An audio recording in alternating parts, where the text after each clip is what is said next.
The following video has been created without the use of AI. Please support your human content creators by liking the video and commenting something down below. Subscribing is optional. Now please, enjoy the show. Good evening, Mimi. How are we doing today? The cell was dark, too dark to see anything, but the smell of blood was ever present in the room. The only noise Dr. Sawyer could hear was his own breath. I read a rather frightening report of you attacking one of the employees. The doctor stood at the door frame to the cell, allowing him to instantly jump out should he feel threatened. Mind telling me why you did that? From the darkness, your little white hand emerged. With its index finger, you began tapping on the concrete floor. Because he was bad. Sawyer was so glad he taught you Morse code.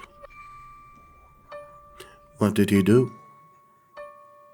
The fingers pulled back, a sign that you didn't want to say it. I promise I will not get mad at you. After a moment of hesitation, you continued tapping. He said we should be thrown into the incinerator for being useless. I didn't want to be thrown into the incinerator. Sawyer nodded slowly, crossing his arms. Normally he would have thrown you into the machine already. Violent, unresponsive toys were discarded. But there was something about you that made him reconsider, like with Yarnaby. Your body had just so perfectly adjusted to the changes. It really was a mystery to him why you were a mute. You won't be, as long as you're being a good girl. A moment of tension-filled silence followed. I want to be a good girl, Doctor. Are you sure, Mimi? Tell me what I have to do. Sawyer smiled in response to that. In due time, Mimi. He crossed his arms, leaning against the door frame and thought for a moment. You weren't broken enough yet, not obedient enough, but you were promising. The last thing Dr. Sawyer said before turning around and leaving was, and happy birthday, I suppose.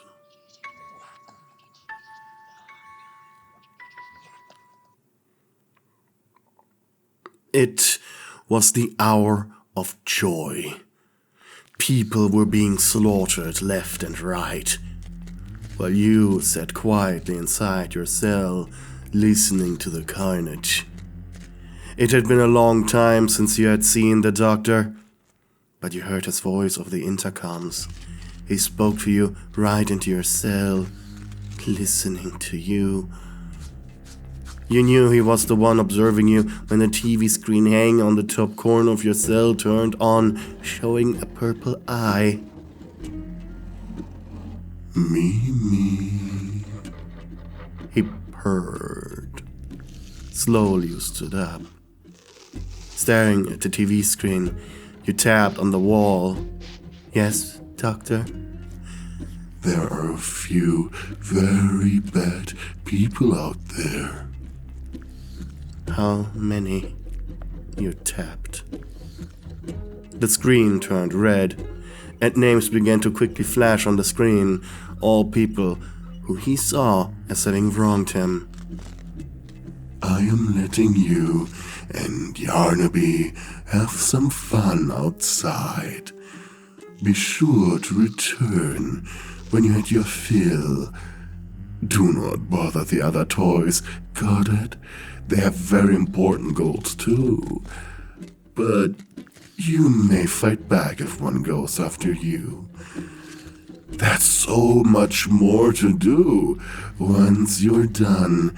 But first, allow me to tell you a little secret.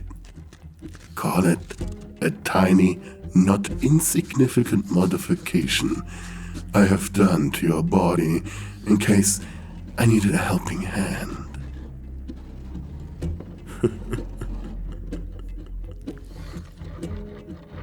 The doctor chuckled and then told you a very dark secret your body was hiding, even from you. And so, the door to your cell was automatically opened after the doctor finished his explanation.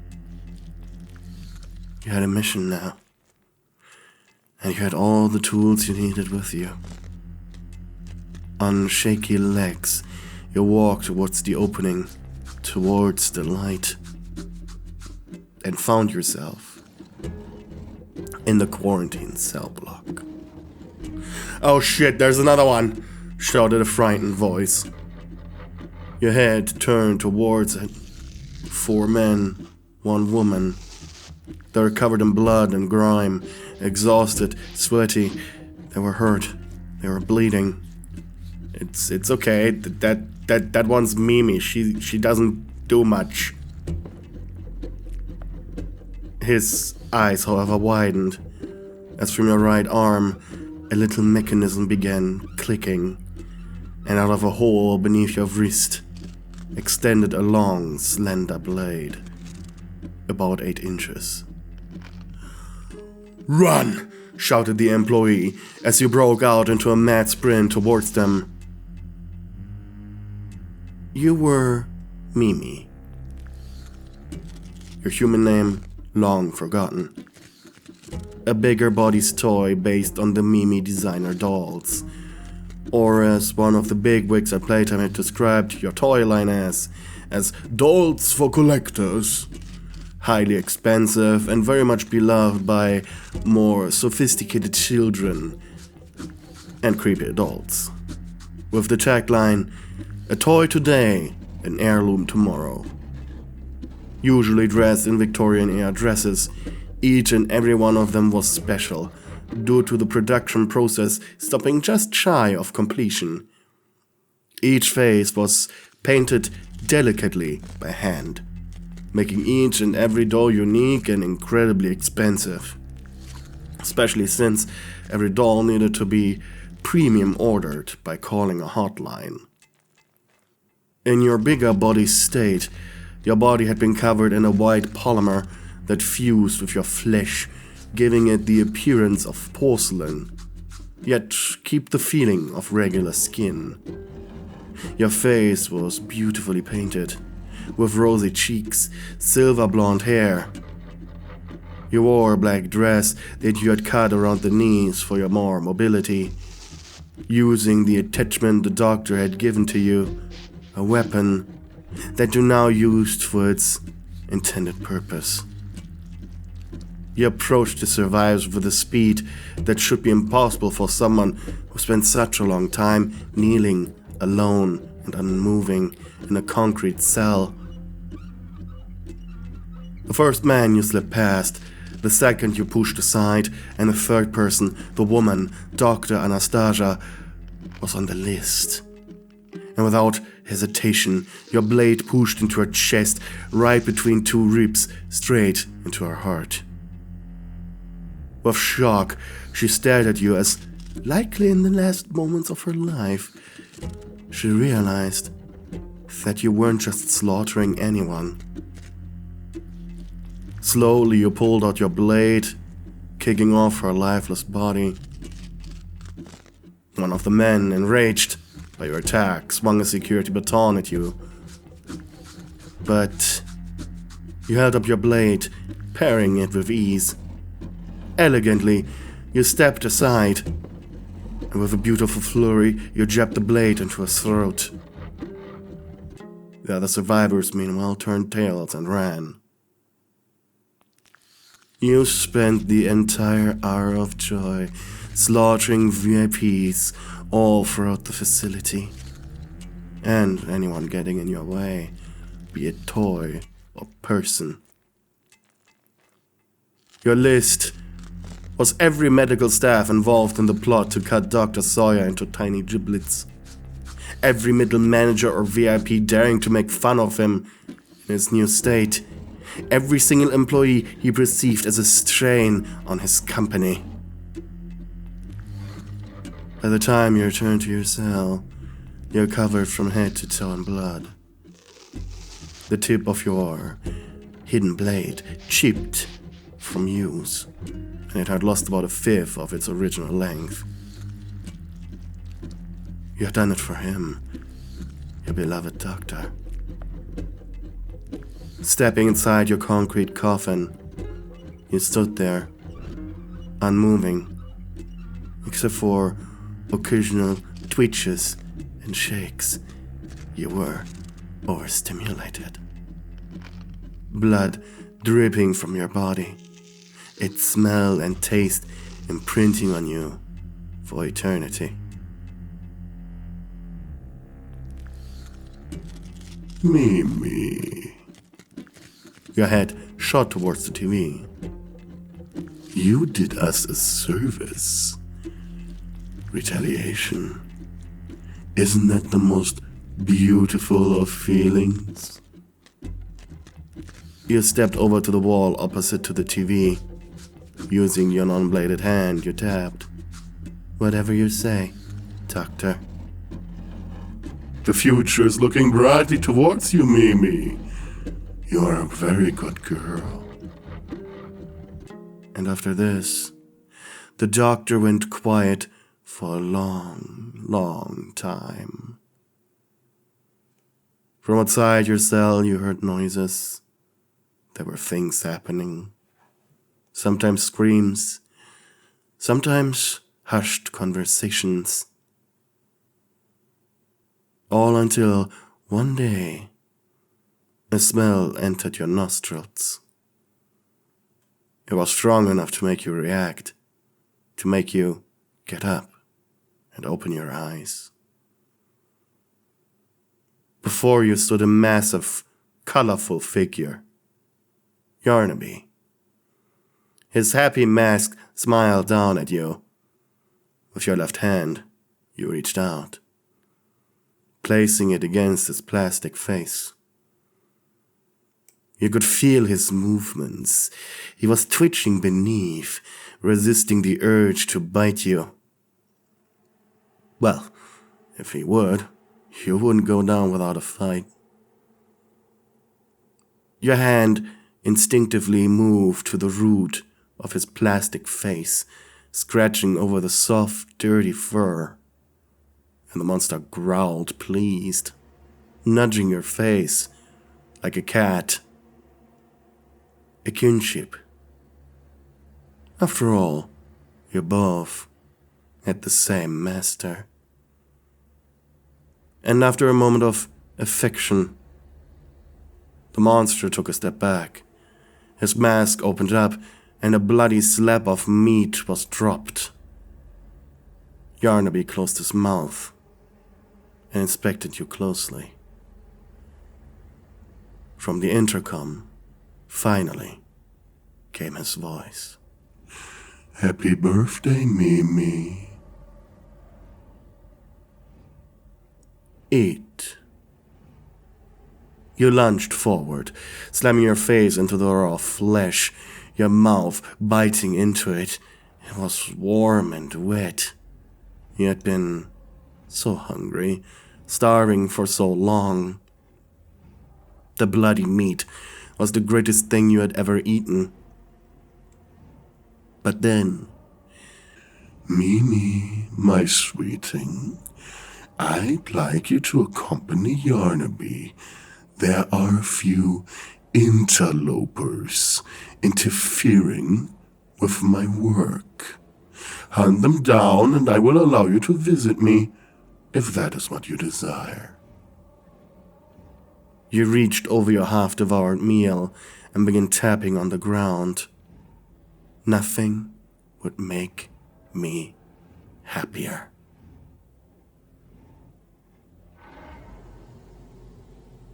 Oh, and Mimi, At least try not to die.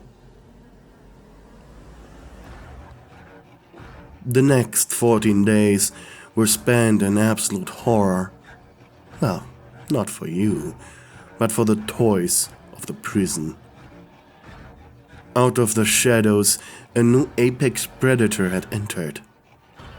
Silent, quick, slim. Unlike Yarnaby, was more like an attack dog. She was more akin to an oversized spider. The only warning the screaming toys got was the smell of old dried blood. Though there was this thing stopping the creature, a blue blob that continuously interfered with the spider's work until... "I'm not letting you hurt my friends!" He was directly confronted with you. The blue mass built itself up before you. Tilting your head to the right, you curiously watched the thing's movement. "How many have you killed, huh?" You shrugged mockingly. The little indents that formed the mass's face turned sour, understanding that this foe may be a number too tall for you. And as if to underline the danger he posed, multiple tentacle-like appendages shot from the blob's gut, just barely missing you. You slicing through them as quickly as you could. They slowly dissolved as they hit the ground. Defiantly, the two of you then stared at each other. Stepping to the side, you began tapping the wall. What are you doing? You repeated your tapping. Doughy? Said a little voice behind the blob. Not now, Hoppy. Doughy! A little critter, a hoppy hopscotch, jumped out from behind the blob. I understand. She's tapping in Morse. Now our eyes were on Hoppy. Could you do it again, please? You have to leave. Why do we have to leave? That answer came so quick that you blinked confused. I do not know. You killed us for a reason. You don't even know yourself? Again you began tapping. He told me to not die. Hoppy tapped their fingers together. Once again, you said, leave. We will, promise. Hoppy stepped behind Dowie again. Let's leave quickly, please. She's letting us go. The blob's eyes were narrow, his gaze remaining on you until he rounded a corner and was gone. You looked at your feet. Did you follow his orders to satisfactory outcomes? You wondered, your heart beating faster. It happened during his visits before the hour of joy. Seeing the doctor was making you happy, and while Dr. Sawyer didn't feel anything towards you, you did, romantically. Sure, in your traumatized, broken mind, your image of romance was painted in blood. It made you just such an incredibly useful tool. Well, at least, so far. There were many dangers in the Playtime Cove factory. Of course, you had watched the interaction unfold over the cameras. Kept him thinking. He was curious as to what made you show mercy. And so he activated one of his doppelgangers. The automatons he controlled. The machine was covered in a grey cloak. Heavy, agile, dangerous. You watched it approach from the shadows. And if it wasn't for the purple screen clearly indicating that the doctor was in control of it, you would have attacked. Ah, it is time, Mimi. Come visit me. Come on. Wide-eyed, you took the automaton's hand. You were guided now, through the ruined cell blocks, over the prison yard, through hallways and server farms in disarray. You of course remembered the bloodshed, the flesh and slaughter, but you didn't expect things to have gotten worse. You then entered a final chamber. It was clean, but your gaze remained on the automaton, the closest you had gotten to the doctor in a very long time. And then you were halted. Before you, a collection of TV screens and servers, and hanging from the ceiling atop a console was a strange, round machine with a small window. Ah, Mimi, it's nice to see you face to face again. As you heard the doctor speak, the lights behind the glass flickered. Curiously, you approached it. Yes, I suppose an explanation is in order. But before that, you look horrible. A different automaton grabbed your shoulder, stopping you in your tracks. Your head shot towards the round object, and then the automaton. You must be afraid. Understandable. Things have changed. You went down on one knee and began tapping. I do not understand, Doctor. Mimi, listen. You are a very fine specimen, and I've spent a lot of time with you, molding you into something I consider useful to me. Correct? You nodded. And then the automaton stepped before you, gently placed its metal claws on your shoulders, and on the automaton screen then played the recording of you letting the blob and the toys he protected go. Then would you mind explaining this? Your eyes widened, and you threw yourself on the floor, slamming your fists on the ground and moors to explain your thought process. I see. A misinterpretation of my words. Understand that the only reason I am not immediately discarding you is partially because of the sunk cost fallacy. Desperately you began morsing back, but the robot pushed you back down.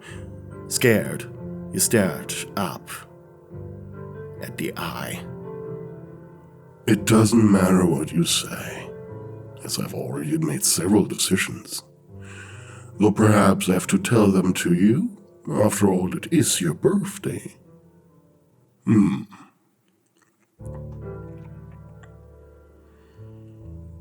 Mimi, what makes an obedient girl? I don't know. You tapped. A happy girl is an obedient girl. So, perhaps I have neglected you a little. Tell me, what would make you happy? You began tapping again, and for a moment there was an awkward silence. Even the automaton took a step back. Well now, the doctor thought. You did spend the majority of your life in an underground facility. Of course, the only one nice to you would be the one you attach yourself to. Especially after you reach puberty. You should be 18 by now anyways. I see. That was some very colorful language. He said after a moment of silence. Perhaps a compromise then. Your gaze shifted upwards. I'm willing to offer you a little finger, but if you take my arm, I won't be pleased. You didn't know what he meant, in context with the obscene tapping you just did. The automaton quickly picked you up, throwing you over its shoulder and carrying you back to your cell. You didn't protest, just hanging down, where it then blocked the entrance to the cell after dropping you off. For a moment, you stood there, unsure of what would happen next. Undress, if you would. Heart racing, you began to discard your wet, bloody clothes, revealing the seemingly delicate, white skin beneath. Perfection. Every curve, every wrinkle, like a statue from old Greece. And that's when pipes began rumbling above you. Scared, you looked up, and from the ceiling, the old water sprinklers began showering you down with barely lukewarm water, though thankfully it wasn't ice cold. You stood there, staring up. The liquid didn't sting your eyes, and you spread out your body to embrace the shower. The blood was washed off of you.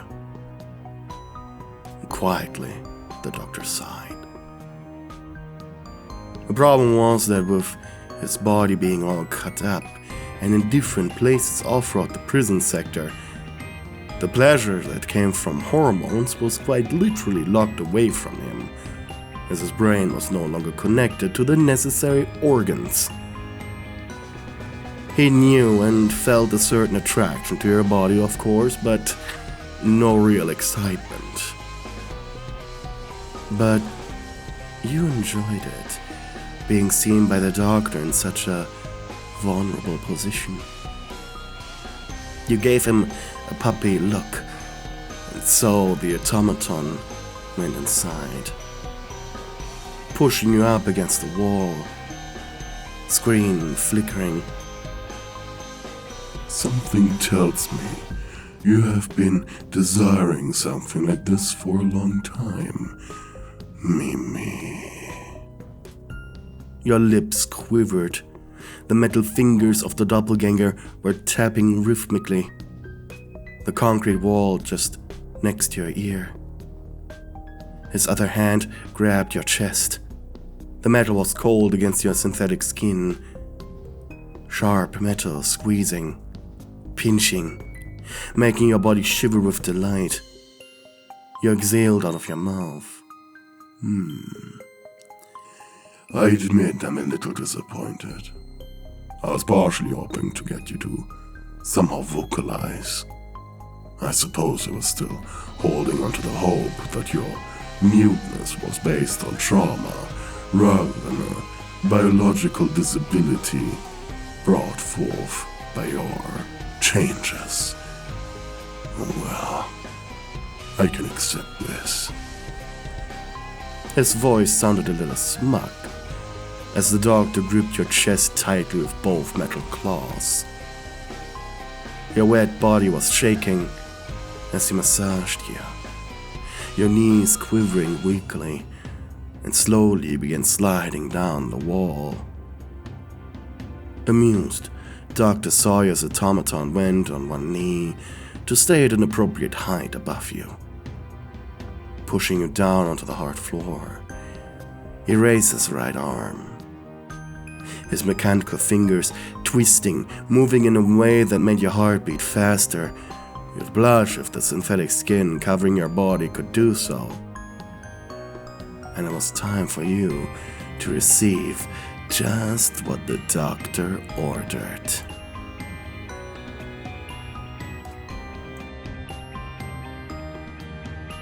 Hey, thank you for watching the video until the very end.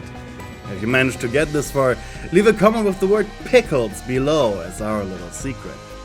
But before I say goodbye, I'd like to shout out all of my lovely high-tier channel members, aka Darling Stewards, for keeping me and this channel alive. We have Jaws, Melofia, Nicole Hatcher, Maxicat, Alison Watkins, Bella Mare, Mystic Jade 111, Giovanna Moretti, Twilight Mia, Angry Boxman, Hella, Anonymous Weep, and Nicodemus D. And lastly, I'd like to mention all my other supporters for being awesome, and thank you. I'm eternally grateful for all of your donations. Thank you and goodbye.